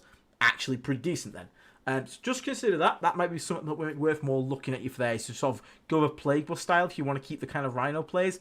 Par that, if you want to embrace your inner window licker like the rest of us, just take Death Shroud and then go from there and just be like, yep, cool. I too can lick windows like Aiden does, because that's what I call my list. But yeah, have a go with it, see how it goes. Yes, Plague Bus is a Rhino with 2 Malignant Plaguecasters. They can be attached if you want, but they're usually not, because you can still take Marines in there, and again, the Marines can go out and do mission stuff, flip things. But yeah, just consider that. It's quite funny. I love Plague Bus. It's so stupid. No, just 3-man, bare bones. They're just there to go and bully weaker units. Basically, like an opponent has put, like he's worried about your indirect, so he's like, oh, I'm scared of the indirect. I'm gonna go put 5 scouts and 5 more scouts on this point, so you may indirect one off and the second squad lives. You just drop it and kill the other one with a charge. He's like, cool, you're dead. Also, it's the mental tax that Death Shroud has on your opponent, because you just go, cool, at any point I can just pick your home objective and 6-inch deep strike on your home objective. Like, that's it. Like, again, brain not found. You just go, every other attachment has to work to spread contagion and affliction to get these 6-inch deep strikes off. You just go, that one and that one. I played it. Nathan Roberts, who played it and went 7-0 at the Manchester Super Major, his exact words are, this army is stupid, I'm not playing it anymore. It is brainless.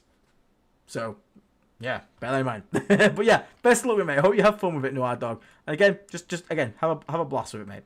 It's a fun attachment, even if it's a brain dead. So Rambo. So we'll do Rambo, and then we will do Mr. Is it Dylan? Dylan, was it you, Mr. Dylan? Yes, Mr. Dylan. We'll do this one, and we'll do yours, Dylan.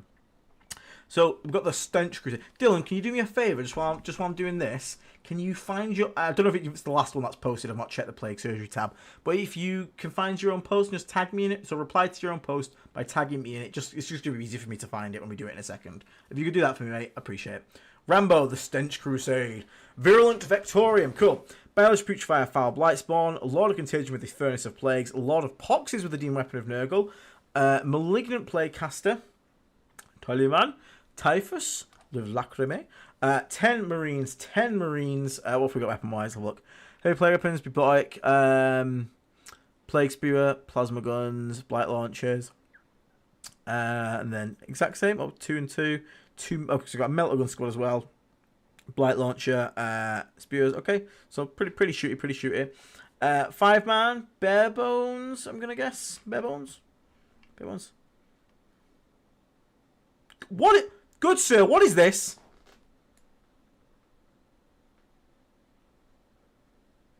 What is this? You come to my stream. You come into my house. You invest 400 points of a Plague Marine, and you don't give him a Rhino. My heart, my soul. We'll talk about that in a minute, Rambo. Chaos Spawn. Then we've got 1 Squad Dash Terminators, 2 Squad Dash Terminators, 2 Heavy Blight Drones, 2 Effect Blight Haulers. I love this 2-2 setup. I use this quite a bit. Then we've got 3 squads of Poxwalkers. Taking okay, so is this locked in, Rambo? Is this locked in? Let us know that before we start going. 1 Rhino is all you own. Okay. I'll let you off. If I show up at your house in the next week, and I rummage through your entire drawers, and I find another rhino in that house, I'm gonna beat your ass, boy. I'm gonna beat your ass. Okay, so not yet locked in, right? Okay. In this regard, so you actually aren't rocking the Demon Prince, which is kind of one of the big kind of appeals to Virulent Vectorum, which is quite interesting. Is there a reason for that? If it's don't own, that's fine. It's just a question to ask because that's kind of like one of the thing. Getting kinky there, Aiden. You just want me to show up at your house, Noah. So I think what we're gonna do here is, so we have our Super Death Squad. We got a playcaster, yes. We got a playcaster, Barge Pooch via Death Squad.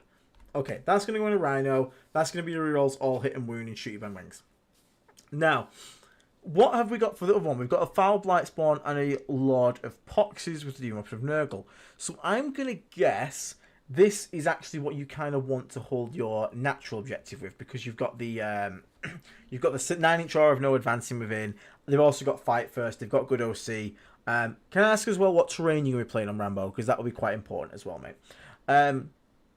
So if that's the play here, I don't actually mind the one Rhino so much, because the squad's going to be line up 18 turn 1, which means you should be able to get to where they kind of want to be set up, so they don't get killed instantly without getting shot. So I don't mind that to a degree. So you are playing UKTC, yeah. So this squad, this Lord of Poxes squad, can either go into your natural, where you can kind of hide decently, or it can, with the fight first, it can also just exist in the middle.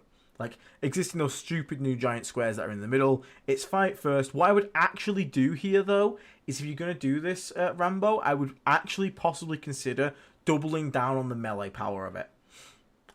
If you've got the models available, I would consider just going a bit more melee on that Lord of Poxes squad with the Foul Blight Spawn, just to make sure that it punches real damn hard.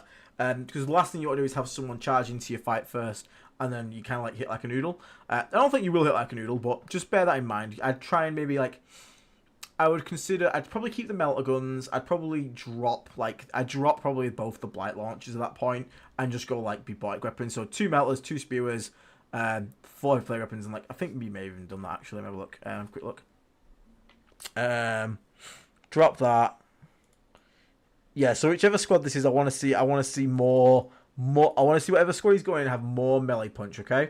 I want to have more melee punch than MS Rambo, because you're gonna have a fight first melee dominant squad. More punch. We need more punch. Okay. Better more punch. We've got two extremely scary Death Shroud Terminator squad with the Furnace of Plagues. That's good. We like that. Again, it's a super smashy killy. Go shoot something, kill it to death. I run that guy with my VV. Just point and click, kill something. It's really funny. Typhus, I'm going to guess, is going to be joining the other 6-man squad. Don't dislike that. Again, Typhus is really good at the moment. So Typhus, so you got 2 pretty damn scary Death Shroud Terminator squads. Now, the spawn is very important here, because you need to be able to get people into you need to be able to get into contagion range for those 6-inch deep strikes, so I don't mind that. Now, we don't have a Lord of Virulence, which again, I don't dislike massively. You could potentially swap out Typhus for a Lord of Virulence to be able to buff these Blight drones, but again, they're kind of okay. They just kind of treat them like they are. People are more scared of these things than they probably should be. They can spike and just kill like an elite unit, but again, sometimes they're such a casino cannon. But people will respect them more than they possibly should. And you've got 2 haulers. I do like the haulers. Again, I talked about a million times how self-sufficient they are. And 3 units of Poxwalkers. So you could potentially drop a Poxwalker unit here. You've already got a Tallyman to sit potentially on home. That means you can sort of play outside with 2 of them. My question would be, so you got a lot of points. Where are all the points sitting? How many points we got? Pedium per Nurgle. So you got a big fight. You got 2 really scary units of Plague Marines. You've got 2 scary units of Death Shroud Terminators. You've got 2 shooty bang bang launchers drones. You've got 2 shooty bang bang blight launch drones, and a bit of mission play here and a mission play up here. Honestly, it's solid. It is solid. It's just a pretty damn good solid Virulent Vectorum. The good thing about Virulent Vectorum is it works with kind of anything. The worry I might have with this is if you come across an army with lots of MSU, because you might struggle to trade because you just have the big 10-mans, which might become an issue as you go on. This 5-man here, I don't really know what it's doing. I think this 5-man goes bye-bye for me personally, because it's not going to do anything. You don't have a Rhino to give it, because this 10-man can exist with the Lord of Pox and the Foul Blight Spawn. This can exist, because if someone gets a charge on you, you can fight first. This 10-man with the gun squad, the Baz which I'm looking place cluster, this thing better not leave that Rhino until it's ready to blow someone's head off. Because it will get killed. It will get killed. That means this 5-man is stood in the open playing with their COC. So we don't want to do that. So I think this Plague Marine squad here gets the Choppo. I think you can snippy them. And honestly, I would either go for another heavy blight launch drone. You bang on 2k here. You bang on 995. So that'd give you, there's your 5 points. You've got another blight launch drone. Shove that in. Or some other form of shooting piece. Or you can either drop a single squad of Poxwalkers, use that 155 points. You got the 165 points then. To get yourself the, what do you want to call it? Get yourself a Predator. The Predator in here is going to help you do a lot of work. It's going to make your Flamers and those Death Shroud hit harder. It's going to make the heavy light launch drones go to AP3 at range 4 if they're in contagion range. It's just going to make a lot of your shooting in this attack in this army hit a lot harder and provide you. You put it in reserves, you bring it in, you shoot something, you set it up for the rest of your army to shoot at. I've really enjoyed having one Predator in a list at the moment. It's been pretty good. But again, just any form of like vehicle, because I think it'll just get more done than the 5-inch walking Plague Marine. So whether that's another Blight Hauler, whether that's another Bloat Launcher drone, whether that's just a normal Bloat drone, any form of like vehicle like that will do you well on this list, because it's just another way for you to get shots off, have that speed, have another sort of trading unit. I'd even take another unit of Spawn, to be honest, over a 5-man walking Marine squad. If you had another Rhino, I'd keep them, but because obviously you don't, and you've explained why. That would be the instant change. It'd be that guy out, Rhino him. So yeah, if you have Predators, LOV, and a draw, cool. So this squad out, and then any of those options you just said. You can get an LOV if you want to buff your bloat drone shooting. Though you're already quite heavy on characters, so I might not recommend that, because you're already quite heavy on points and characters. So for me, Blight Drone, another Blight Launch Drone, because then you just have 3, gives you a lot of redundancy. It also means then you don't feel bad using the real shot strat, because then you have all 3 to benefit from it. Or, again, a Predator, it just buffs all the stuff here. Also gives you some cheeky las cannons in there. Las cannons are okay. Like, sometimes they just connect, just whap, something like that. Which we don't mind, especially with the haulers. Then you've got quite a decent anti-tank. These are strength 10. These have got +1 to hit and wound versus monster vehicles. Predator can bring 2 las cannons along. The auto cannon can kill elite infantry. It also just sets you up to have like AP2 flamers on Death Shroud, AP5 plasma guns up here. Also makes the playcaster's flamer AP4. It just gives you a lot of benefits for all these shooting profiles down here. And I think I'll add quite a bit to your list there, Mr. Rambo. So I don't think you need 3 Poxwalkers as well, because you've got a Tallyman home. If you're against a list that had a lot of deep strike, you can just keep 10 Poxwalkers back, and it still gives you 10 Poxwalkers to infiltrate. But if you're against a list that doesn't have much, you can just use drones to screen out 9s quite easily. And then, again, you can then just, on the turn, like infiltrate both squads up front. And you've also got the spawn to play early on anyway, so you don't need 2 infiltrating squads, because you've still got scout spawn here. So you already have, off the rip, at least 1 infiltrating squad and a scouting squad to play forward with. So yeah, just bear that in mind, mate. Just bear that in mind. But yeah, part of that, that'll be a solid list. VV, you can't really go wrong. Just take VV good stuff and you'll be alright. So yeah, do not mind that list at all, mate. Just that one change you are, mate. Just get rid of that 5-man Plague Marines. Find something better for it. That's you'll be alright. You do well. Let us know what you got on the RTT as well, mate. Make sure you tag me in the Discord and let me know.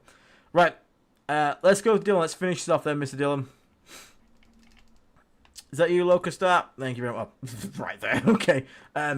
Yo, I have my first GT coming up. I need to lock in my list. I realize it's another boring VV list, but any glaring issues you can see. The Leech Lord Raiders. So we've got the...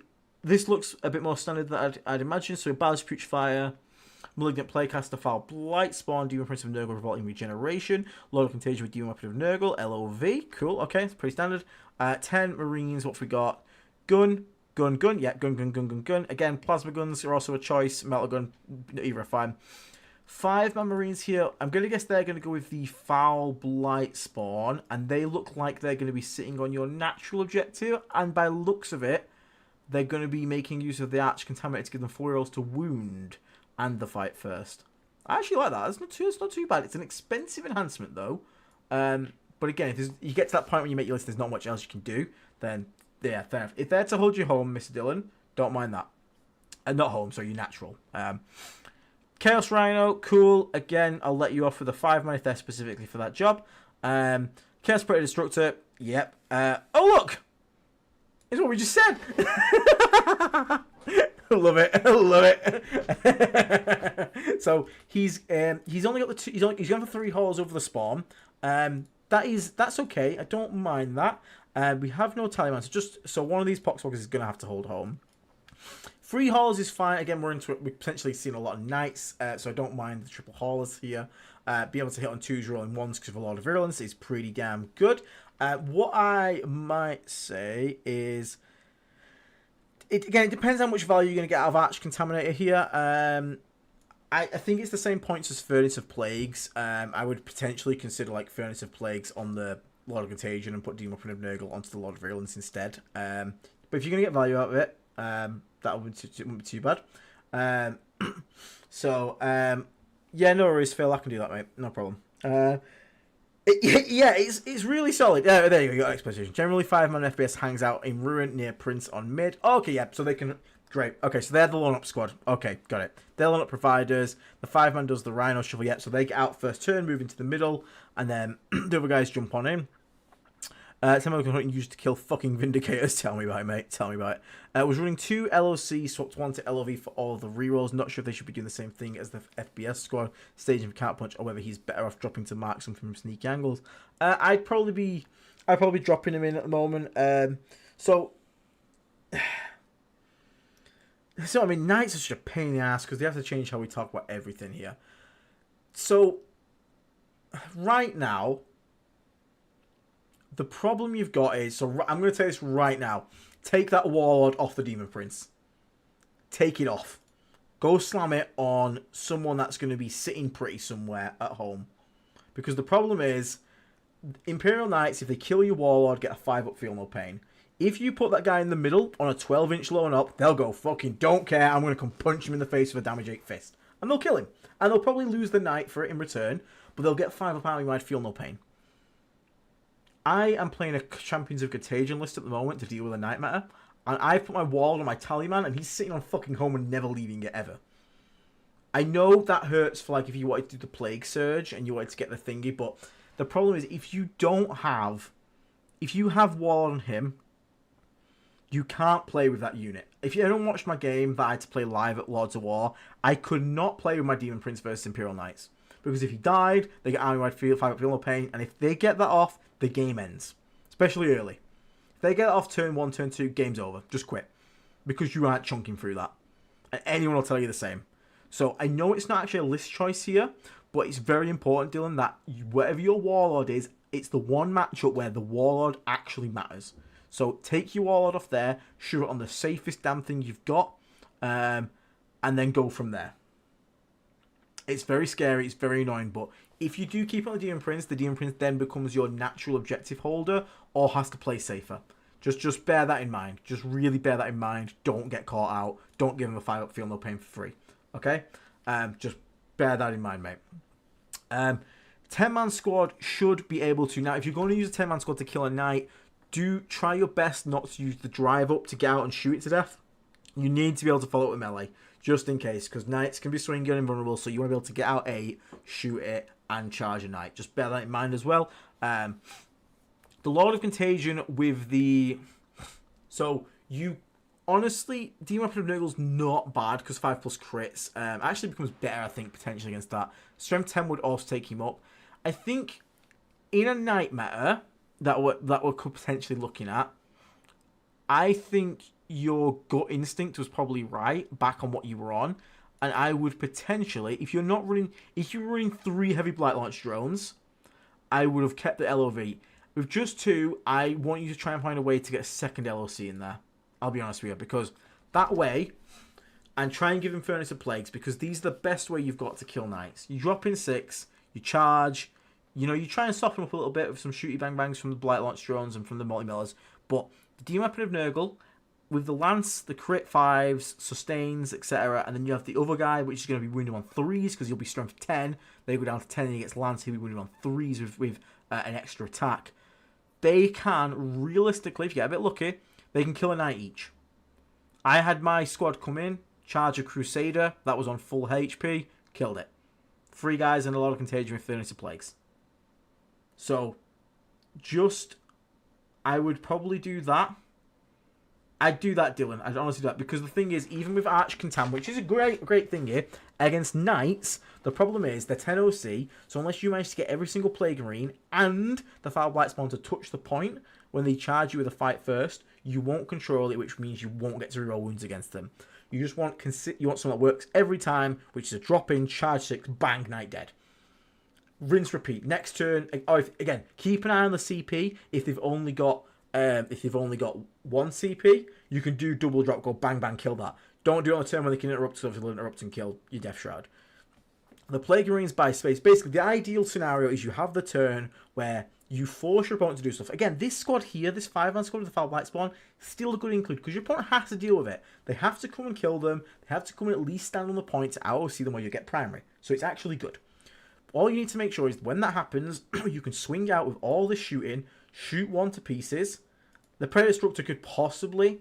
Again, I wouldn't drop the Destructor because he's really good in the other matchups. And he's still got that. Again, maybe just consider the last cannons. I know we talked about how good Plague Heavy Bolters are, but we're in fucking Nightmare. So if you're going to get damage through, just at least make sure you slam them through. Because now you win on 3s as well. So just like, get the damage through, do D6 plus 1 damage. You might just chunk something, you never know. But basically, you want to come out, you want the perfect go turn. You catch them with the pants down. They've not got the CP to interrupt. Force them to use rotate. Always shoot Canis Rex first as a bait. Bait Canis Rex, because if Canis Rex uses a stratagem, he can't then use rotate on something else. Because the wording is, he can use it if someone else has already used it, but not the other way around. So, bring out a Hauler. Bring out your Bloat Drones. And make sure you have line of sight to 2 knights. One of them being Canis. Shoot Canis and act like Canis has to die. He's the big scary thing. As soon as he rotates Canis, kill another knight. Just shoot everything at a different knight, because he can't rotate. Kill that knight, drop in, charge. The best way to kill Canis is to drop in, charge him, and kill him. That's the best way to do it, because he can't rotate that shit. He has no involvement in close combat. Drop in, take him to 6-up saves, kill him that way. It's your best bet. So, I don't think you need to change too much in here. Change the Warlord around. Get a second LOC in it, just for the Nightmare, just so you have 2 Death Shroud bricks that can potentially just go and twat knights. And maybe put some blast cannons here, if that. Par that, mate, honestly, solid list. You just... Knights are going to be knights. Like, when you comes to shooting these knights with these bloat drones and these haulers, a lot of it's going to be on dice, mate. 4-up invulnerable or 5-up invulnerable versus these melters. They could fail them all. You could deal 14. You could just go bang, take 16 damage. You roll double 6 on the damage in melter range. But they could pass all the invulns. Hate Nightmares, mate. Hate them. But honestly, as a general list, it's really solid. It's a super solid VV list. You'll do well with this. You will do well with this. So don't worry about it too much. Just, again, go play, have fun with it. Smack things to death. Be aggressive with a lot of contagions coming down. Again, it takes a lot to kill that squad, because you've got to kill the squad, then a lot of contagion. Then he gets back up anyway. So even if he goes in, drops Canis to 2 wounds, and then Canis fights back and kills him, you're going to stand back up. And then you just go in like, you've got to deal with me again, or I'm just going to punch you again. So just remember, just bear that in mind. But yeah, honestly, Dylan, that's the only changes I'm really going to recommend here. Just be careful of that Warlord. Again, just be careful of that Warlord. Don't give him that free kill. But yeah, I hope you have the best time, mate. And I hope you have a good time at EGT. And let me know how you got on, mate. I'd really love to hear that. Phil, okay. Does it Phil? You want me to have a quick look at your one? Cock. Last one for tonight. This one, boys. Where is it, Phil? Can you tag me, Phil? What's your name on it? Is it Phil again? My cock is above his. Is it just the one literally above? This one here? Is this you here, FireX? No, that's Virulent Vectorum. Oh, sorry, is this one here? Eladon? Eladon. Are you Eladon? I'm going to hope you're Eladon. Okay, Eladon. Champs. Badge Breach Fire. Final ingredient. Malignant Playcaster. Lord of Pox's Cornucophagus. Lord of Contagion. Lord of Virulence. Demon Prince. Tallyman. 10 Marines. 5 Marines. 10 Poxworkers. 10 Poxworkers. Death Shroud. Death Shroud. Moa drone, HBL drones, MBH Rhino. So what was your question? You said it was the Moas versus Spitter drones.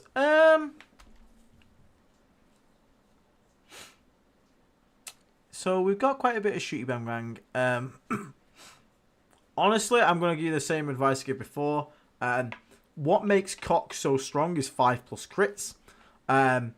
I would be trying to find a way to get this LOV to another LOC. So try and find 20 points for that if you can, potentially. Probably drop Cornucophagus. Cornucophagus is not worth 35 points. It's really not. Just, I know it sounds good, second Contagion, but it's not that good. It's really not that good. I haven't been impressed with it. If it was like 15 points, sure, but 35 points, fuck off. No chance am I taking that. So honestly, drop Cornucophagus, get yourself a second Lord of Contagion. The Lord of Contagions in COC are so good because crit 5s exist. Go in, crit 5 something, kill the shit out of it. You can save 3 CP if you want, crit 5s, 4 rolls to hit and wound. Obliterate a unit. So I'm going to say that straight up. Again, the re-rolling for 2 heavy blast drones just doesn't feel worth it to me. Again, I'd rather just have a unit that I know is going to come down, smack something, delete it. Now, when it comes to more drones and spitters, honestly, it's just a question of what you personally prefer. Some people prefer mowers, some people prefer spitters. I prefer spitters because they come with that Overwatch threat that stops people pushing out as easily. So like, again, you got some poxwalks and a point. The opponent wants to walk some guardsmen near it. I've parked a spitter drone next to it. The spitter drone's gonna die. That's fine. All I'm trying to get is my opponent to show the face so that I can go shoot it to death with all this stuff up here. So I don't honestly mind that. In all honesty, but again, some people like being more aggressive because the thing you got to think of here is because you've got a Demon Prince, you're going to be able to do the loan up thing where basically you can guarantee hold your natural objective with something. You can probably put the Demon Prince on the middle or your natural. All you need now is to disrupt your opponent's natural. You disrupt that and your opponent now has to be aggressive into you. So to do that, whoa, you've got power. Oh, this Rhino just escaped my eyes. I thought you were going to say you got no Rhino in there. I would go spitters because I just prefer them. Again, you stop things like 10 guards when you stop things like friggin' even scouts to a degree. You just that ability to Overwatch just makes you think more about where they're positioning. But if you want to just bomb 2 flesh bombers down at an objective, it forces a reaction, and then you can shoot back with like the bloat drones and the Mythic Blight haulers. So there's no yes or no. Like, none of them are an incorrect choice. Just understand what you prefer. Do you prefer the board control aspect of being able to like flame some infantry, threaten Overwatch, charge, tank shot? You basically rely on tank shot to do melee damage with spitter drones. Or would you just be able to rather have those flat 2 damage things? If you're in a big marine meta, you might want the Moa more because it's probably going to kill more marines in general. But again, even marines for some reason shit themselves for the spitter drone. Don't really know good. Don't really know why, but they shit themselves still when they hear it. It's like it's 1 damage, mate. It's not going to like set the world on fire, but they shit themselves, which is funny. But I honestly wouldn't overthink that too much. Now, one thing I might say is what I will say is in the Lord of Pox's squad, Cornucophagus. So the Cornucophagus is gone. They go into the 5-man squad here.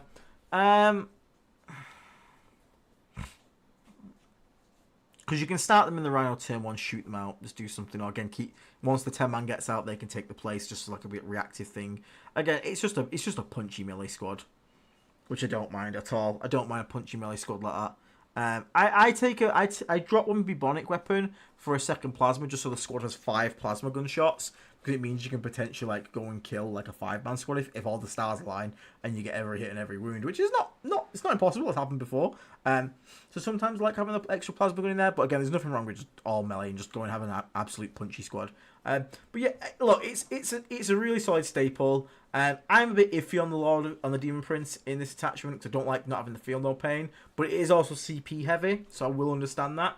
And yeah, there you go, you've got it there. So LP follows Demon Prince because you do need something to give him that loan up. And again, you can always heroic in, punch, hits quite hard. If someone comes in after the Demon Prince doesn't kill him, they can come out and punch quite hard. So yeah, honestly, mate, it's a fine COC list. There's nothing wrong with it at all. COC is really strong. It's more down to player skill and like using it well. It's a lot harder to use correctly than something like than VV is, but I think it's probably better. Maybe not better. I think VV is just stupid in like terms of like how easy it is to get good results out of it. Not easy. I'm saying the wrong words now. It's VV just has a great set of tools. It has like -1 damage. It's got really good shooting rerolls. You've got the ability to heal, self-explode, sticky objectives. Like it's got like a package for everything. But I genuinely think COC can be more deadly and more damaging because crit 5s is just silly on demand. You've also got fight first in that squad, which is the good thing. If you're against a melee matchup, normally you have to be really scared of your 10-man Plague Marine squad because if they get charged, they're pretty much dead. Here, you just slap 1 CP, fight first, and kill half the squad before it even swings at you. So that's always fun. Yeah, exactly. And again, remember, final ingredient is a board control tool, not something you're actively hunting down.